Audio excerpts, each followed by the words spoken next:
Hi, change makers. Welcome to this episode of Heightened Perspectives Lessons from the Field. Our topic this month is how to keep strategic planning simple. Sometimes you hear the word strategic planning and it's like this instant feeling of overwhelm, and it's just this thing you've got to do. It's not something that you're really clear on why you want to do it or that you're excited about it. You're not sure how you're going to find the time to do it. But ultimately, it should be something that actually brings you clarity and that maybe you can even look forward to a little bit. And there are some really key ways to try to make sure that you keep it simple and that you don't overcomplicate it. And so this month, I want to introduce you to Vernon Hayes, who is joining on this episode to give you some tips on how he, as CEO of Hope Center for Children, has worked to keep strategic planning simple. He has had almost 40 years in the nonprofit field and has actually worked within strategic planning in lots of different organizations.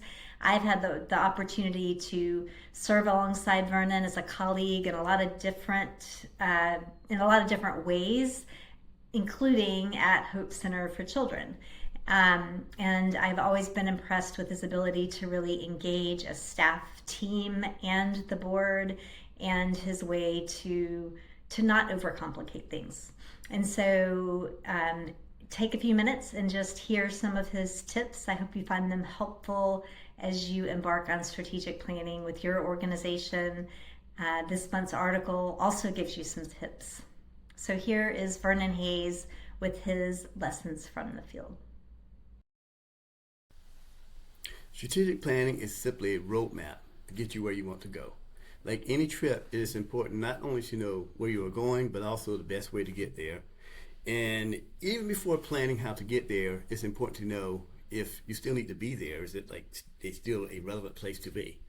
An often overlooked part of strategic planning is mission alignment and relevance.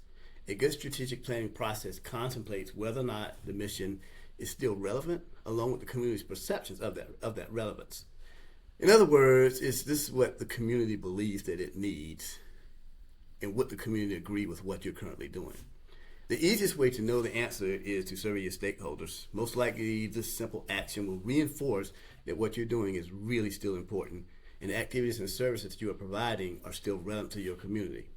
Now, this gives the staff, the board, and everybody something to celebrate and rally around, that you're on the right path and doing the right thing for your community.